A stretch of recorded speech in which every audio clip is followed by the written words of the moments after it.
Cheryl, welcome. Welcome to the CEO magazine and the AICC Leadership in Focus interview series. Thank you for having me. Well, thank you. You're more than welcome. As part of the AICC's Leadership in Focus series in the CEO magazine, what can you tell us about your relationship with the AICC and how you started out with the Chamber? Well, I've had a long relationship with the AICC. I've been a speaker at many of their events, keynote speaker. I've been on panels, I've been an attendee at events, and I've been involved for many, many years with them. Fantastic. You mentioned about speaking. You actually spoke earlier in the year at the AICC's Women of Achievement CEO boardroom briefing. What do you think the sentiments are of female leaders in the economy today? I think the sentiments of the female leaders are pretty much in alignment with the male leaders, that the economy needs a little bit of a focus and attention, needs some strong leadership. We need some bipartisan agreement on issues such as infrastructure development, workplace reform, taxation reform. But if you're asking me what are women's issues, focusing the minds of women leaders today, I'd say would be a lot around diversity, in particular gender diversity, issues around unconscious bias, having more women obviously in the workforce, in leadership positions, on boards, domestic violence, and general and childcare reform. Okay, great. I've got a question for you about women on boards. Obviously, the AICC has a great relationship, obviously, with the CEO magazine, and has recently partnered with Chief Executive Women, CEW. I'm a member of that as well. Fantastic. The number of female chairs on ASX 200 boards was 5% in 2014. What are your thoughts on some people's view that there's a responsibility for women to act as mentors for other women? First and foremost, the progress of women chairs in particular and women on boards has been steadily increasing, but sadly at a kind of glacial speed. And there have been some developments, particularly in the last 12 months, and hopefully there will be faster improvement, but it is a slow pace, which we're all quite frustrated with. In terms of women having a responsibility of mentoring other women, I'm a very strong proponent of that, and I practice it myself. I think men have mentored younger and rising men from time immemorial, and for some reason, whether women have been busy in the households or for other reasons, we haven't really strongly explored that. I think that is changing very much. I mentor a stable of young women, a few men as well, and I find it rewarding for myself as much as I hope that I'm contributing towards their development. So I think it's very, very important that experienced and successful women reach out and help aspiring younger women. I think both men and women find their ability to network in business, particularly, to be sometimes a great obstacle.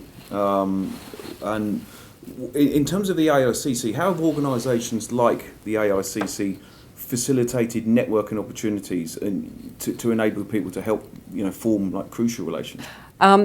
People talk about networking. Every invitation we receive these days says networking opportunities and so on. I think it's a word that really is bandied about. However, the concept itself is core to business and core to any form of interaction, which is relationships, and that's really what networking is all about. So Chamber of Commerce, like the AICC, facilitates events where there are people attending like events, and I think that people start to get to know one another over a series of events as well. So not only is it networking, but it's actually a form of effective networking where people can actually meet one another, find out what's important to the other, and then facilitate business. You mentioned relationships. There's nothing more important in terms of relationships than family relationships. And obviously back in 2008, your daughter and yourself became the first mother and daughter team to reach the summit of Mount Everest, which is fascinating. And you completed the 7 Summits Challenge.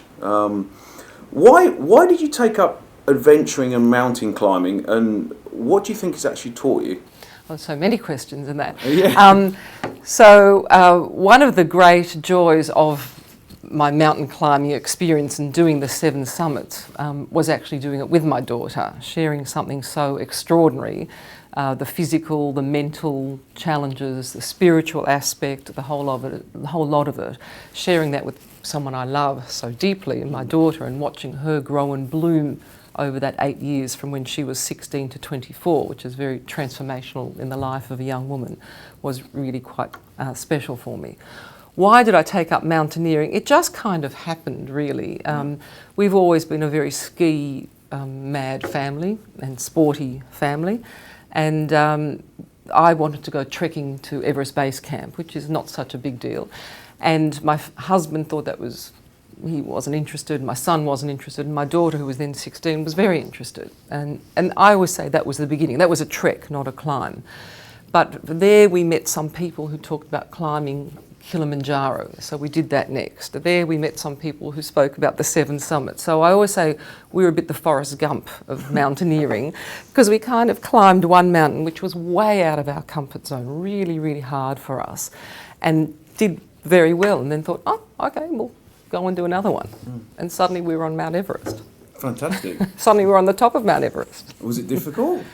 It was probably the hardest thing that Wow. I've ever done in all of my life, for lots of reasons. Excellent. Not just the obvious reasons. Well, congratulations. Thank You actually recently celebrated the 7-year anniversary of climbing Mount Everest.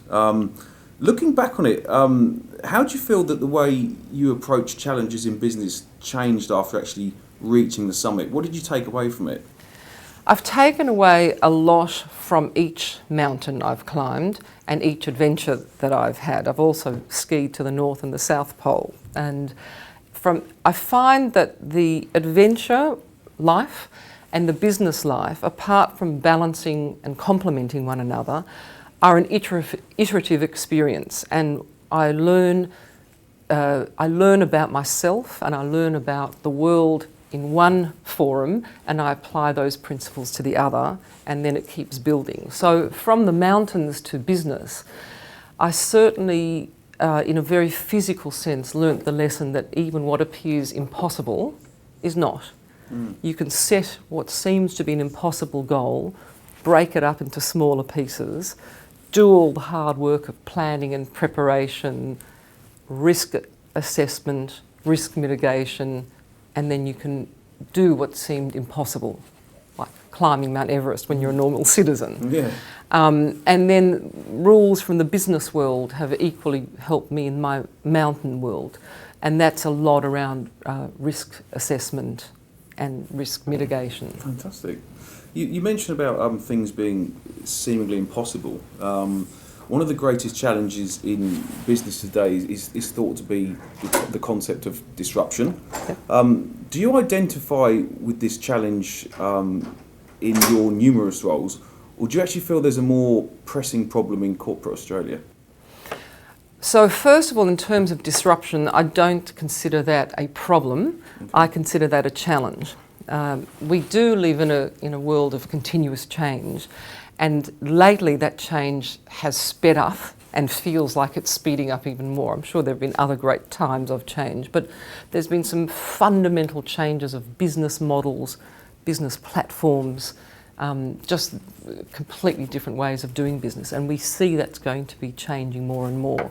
So I don't consider that a problem unless you are sitting in a business or at a board table and you've got your head stuck very deeply in the sand and are not looking at what's going on around you. So I think it's a fantastic challenge and fantastic opportunity.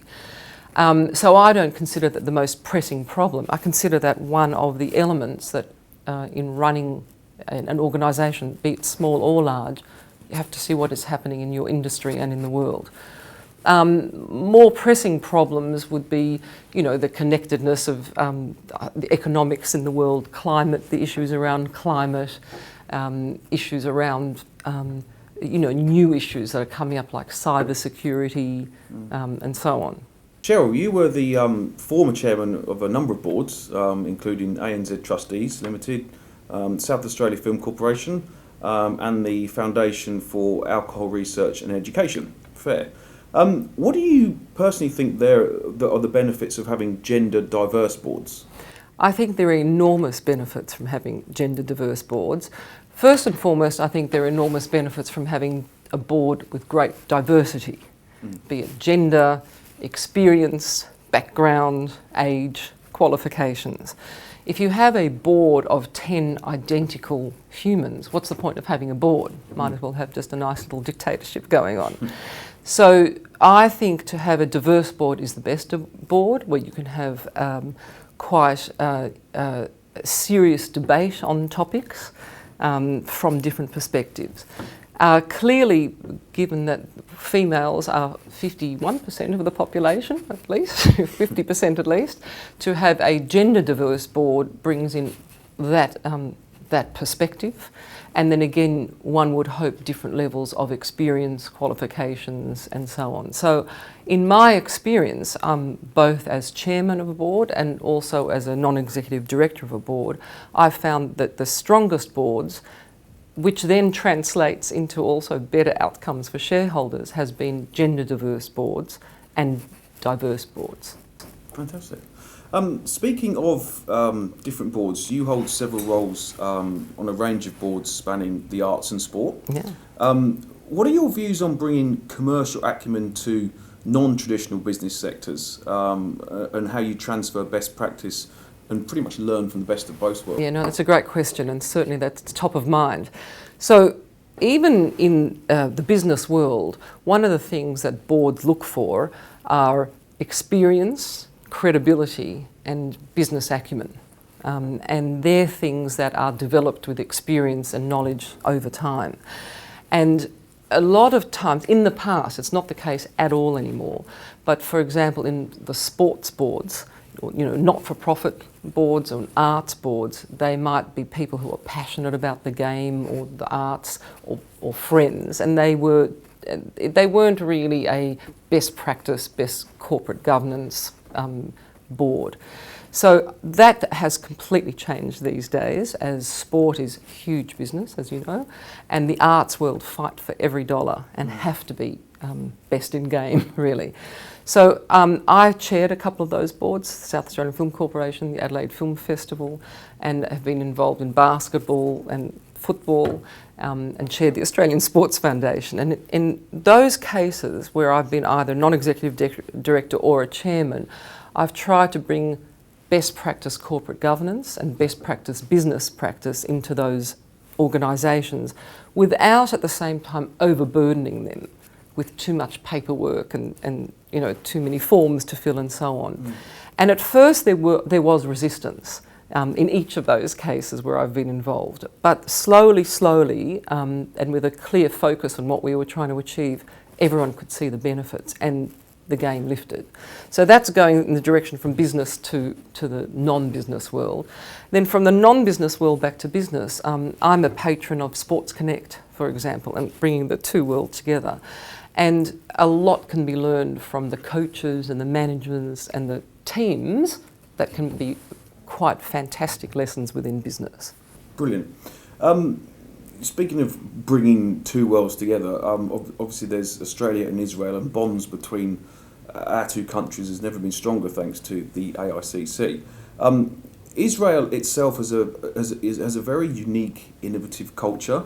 From your experiences in Israel, Cheryl, what are the key lessons that you think that we should probably incorporate into here in Australia?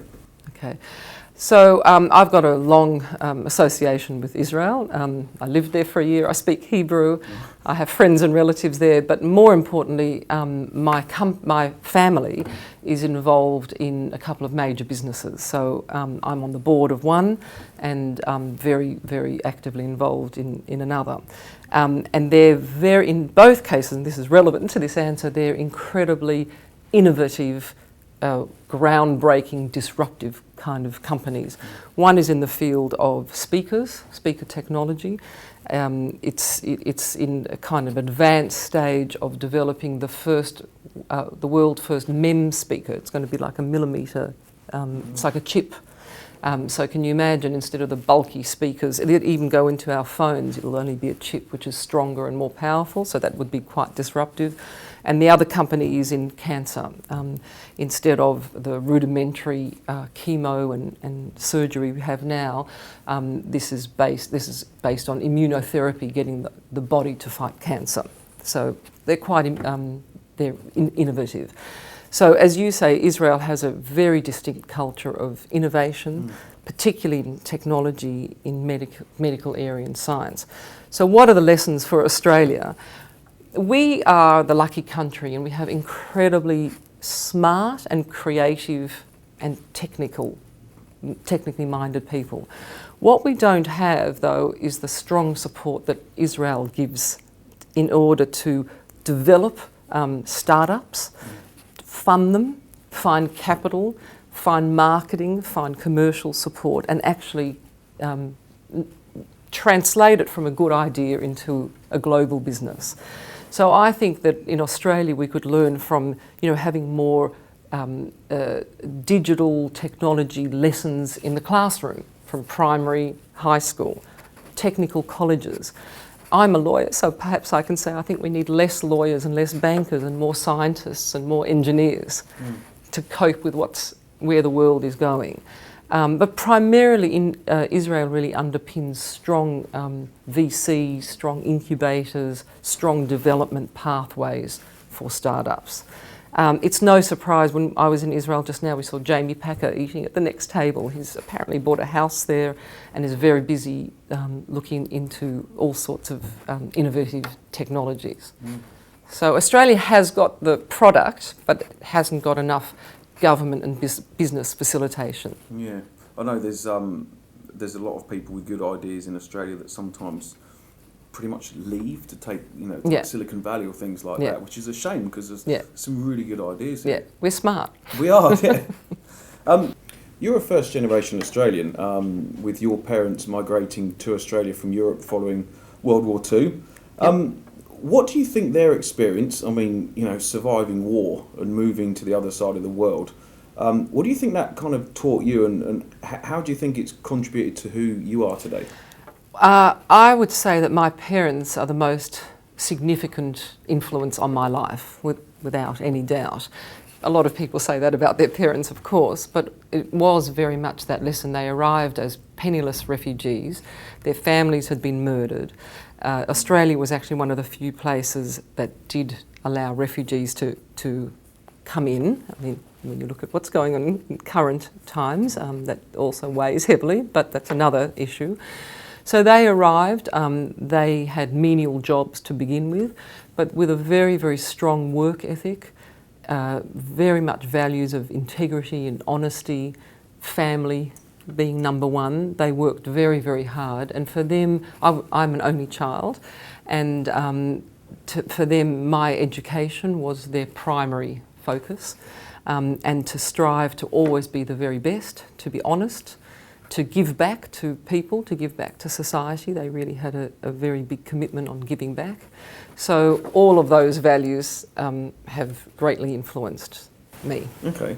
Obviously that's helped shape who you are, and you have obviously a lot of experience, particularly leadership experience.